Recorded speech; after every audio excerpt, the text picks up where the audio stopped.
कैसे आप बन सकते हैं एक सक्सेसफुल फ्रीलांसर जो स्ट्रगल नहीं करता।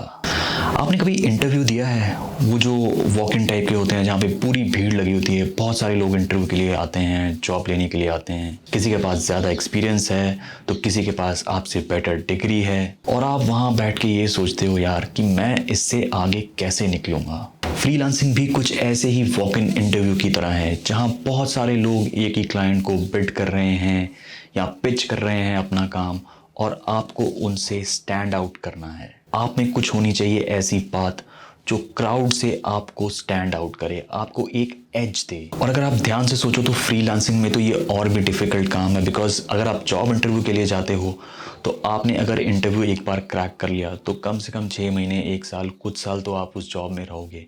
बट फ्रीलांसिंग में तो हर जॉब में आपको बिड करना है, हर जॉब को आपको एक इंटरव्यू प्रोसेस की तरह लेना है जहाँ आपने और लोगों से आगे रहना है।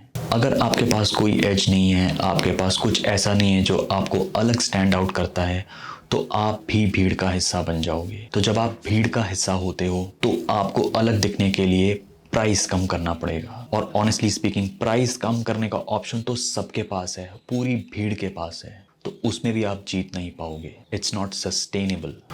तो इससे पहले कि हम आगे बढ़ें, मैं आपको बताना चाहता हूं कि 5 तरह के फ्रीलांसर्स होते हैं, और अब आपको डिसाइड करना है कि आप अभी अगर फ्रीलांसर हो तो वो किस टाइप के हो, और अगर आपको आगे बढ़ना है तो किस टाइप का फ्रीलांसर बनना है आपको। पहला है मैकेनिकल मैन।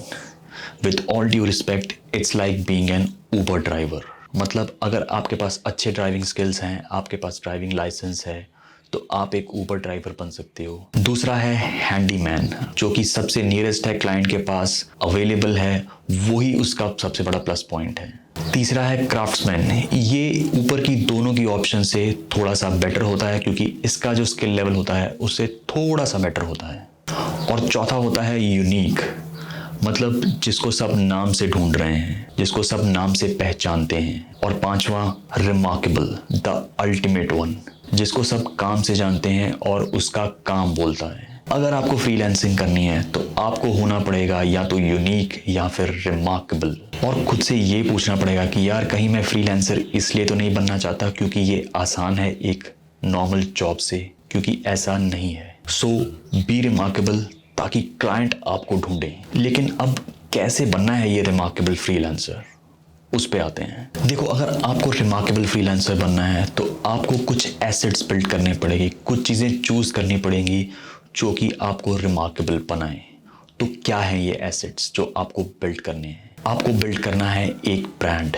ब्रांड जो कि एक प्रॉमिस है कि आप हर बार एक एक्सपेक्टेशन जो आपने सेट की है उसको आप मैच करोगे नो मैटर व्हाट। दूसरा है परमिशन मार्केटिंग। ये एक तरह की प्रिविलेज है। जब आपको लोग इंस्टाग्राम पे फॉलो करते हैं या ट्विटर पे फॉलो करते हैं तो वो आपको एक परमिशन दे रहे हैं उनसे कनेक्ट करने की। तो ये एक प्रिविलेज है जो सबके पास नहीं होती है। और तीसरा है एक्सपर्टीज।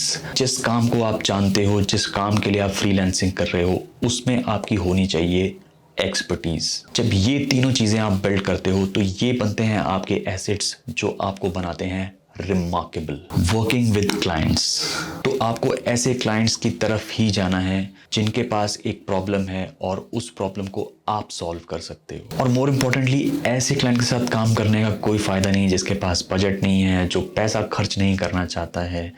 उल्टा आप उस क्लाइंट को परस्यू कीजिए जिसके पास एक प्रॉब्लम है और आप उस प्रॉब्लम को सॉल्व कर सकते हो, जैसा कि मैंने पहले कहा।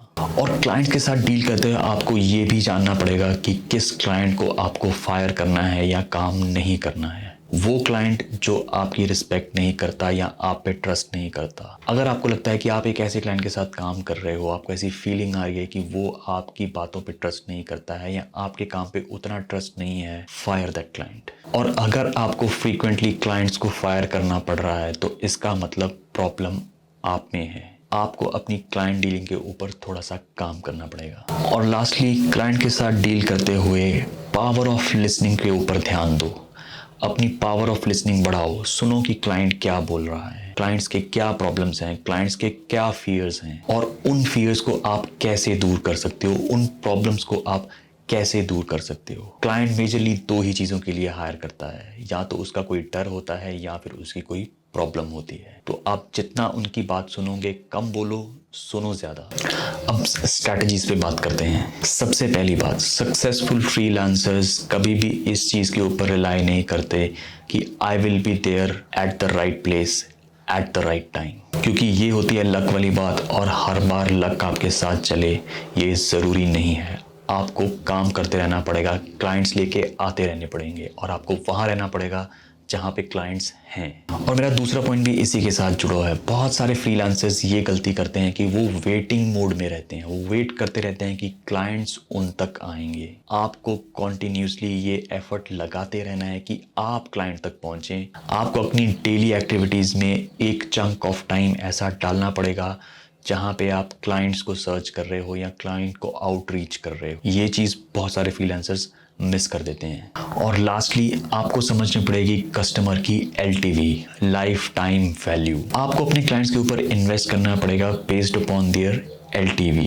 ऐसी बहुत सारी सिचुएशन होगी जब आप अपने क्लाइंट से एक ही शॉट में अर्न नहीं करना चाहोगे बिकॉज उनकी LTV ज़्यादा है। So understand the LTV of your client. Story telling, अगर आपको ज़िंदगी में सक्सेसफुल होना है किसी भी चीज़ में, तो आपको स्टोरी टेलिंग सीखनी होगी और उसको अपनी लाइफ में इंक्लूड करना ही होगा। फ्रीलांसिंग बिल्कुल भी उससे डिफरेंट नहीं है, क्योंकि इफेक्टिव स्टोरी टेलिंग से ही लोग एक दूसरे से कनेक्ट करते हैं। फ्रीलांसिंग में स्टोरी टेलिंग के 4 मेन प्रिंसिपल हैं जो आपको ध्यान देने हैं स्पेशली। पहला है डिजायर फॉर गेन, मुझसे खरीदोगे तो आपको कुछ बेटर ही मिलेगा। दूसरा है fear, if you don't buy from me you will regret और you will feel left out, कि अगर आप मेरे से नहीं खरीदोगे तो आप पछताओगे या फिर आप एक अच्छी अपॉर्चुनिटी लूज कर लोगे। तीसरा है अपॉर्चुनिटी, मतलब कुछ तो अच्छा होने वाला है, सो ग्रैब दिस अपॉर्चुनिटी, ऐसी फीलिंग आनी चाहिए। चौथा है लेफ्ट आउट, ऐसी स्टोरी टेलिंग जिसमें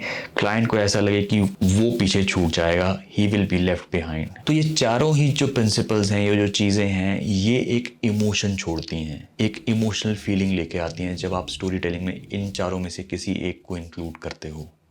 तो आपको ये डिसाइड करना है कि जब क्लाइंट आपसे बात कर रहा है या जब आप पिच कर रहे हो, तो आप क्लाइंट के माइंड में, दिल में क्या इमोशन छोड़ना चाहते हो, तो उसी के अकॉर्डिंगली आपकी स्टोरी टेलिंग होनी चाहिए। So before you start connecting with the client, आप पहले से ही डिसाइड करो कि आप किस इमोशन पे काम करना चाहते हो, किस इमोशन को साथ लेके चलना चाहते हो, और उसी के अकॉर्डिंगली अपनी स्टोरी टेलिंग लेके आओ। आपको ढूंढने पड़ेंगे अपनी सर्विस, अपने प्रोडक्ट को बेचने के अलग अलग तरीके। इनफैक्ट मैं तो ये बोलूँगा कि आप टॉप ऑफ द लाइन जो कस्टमर्स होते हैं उन्हीं को ही अपनी सर्विसेज या प्रोडक्ट सेल करो। अगर भीड़ में रहोगे तो स्ट्रगल ही रहने वाली है। और जब आप top of the line customers को चीज़ बेचते हो या सर्विस बेचते हो, तो उसकी जो प्राइसिंग होती है वो उसकी वर्थ के ऊपर होती है, ना कि उसकी कॉस्ट के ऊपर।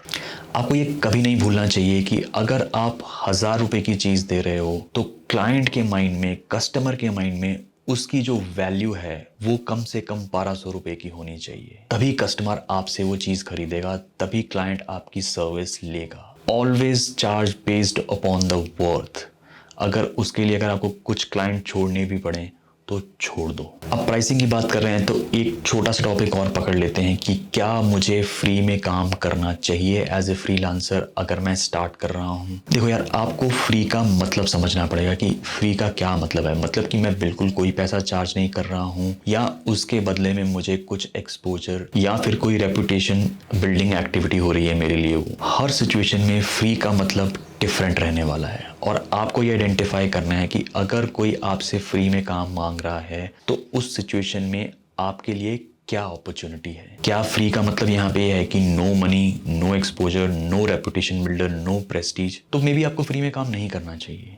लेकिन अगर सिचुएशन में फ्री का मतलब है नो मनी बट आपको एक्सपोजर मिल रहा है ऐसी ऑडियंस का जो आपको आगे चल के काम दे सकती है, या ऐसा एक्सपोजर मिल रहा है जहाँ पे एक ऐसी ऑडियंस है जिसके सामने आपके काम से आपकी रेपुटेशन बनने वाली है, तो मे बी हाँ आपको करना चाहिए। देखो एक सिंपल सी एग्जांपल है, हाइपोथेटिकली बात करते हैं। लेट्स से कि आपको कपिल शर्मा शो में बुलाया जाता है एज अ गेस्ट। अब कपिल तो एड से बहुत सारे पैसे कमाने वाला है, लेकिन आपको एज ए गेस्ट आने के आपको वो कोई पैसे नहीं दे रहा है, बट वो एक अपॉर्चुनिटी है आपके लिए एक ऑडियंस के सामने आने की, अपनी रेपुटेशन बिल्ड करने की। भाई हाँ, मैं कपिल शर्मा शो में आ चुका हूँ, तो वो मौका आप नहीं जाने दोगे। वो फ्री में नहीं है, उसके पीछे भी एक वर्थ छुपी हुई है। और इस चीज़ को समझने के लिए कि क्या वो आपके वर्थ है या नहीं, एक सिंपल सी एक्टिविटी आप कर सकते हो कि भैया अगर मैं ये काम करूँगा तो क्या मैं उस चीज़ को अपने पोर्टफोलियो में डालूँगा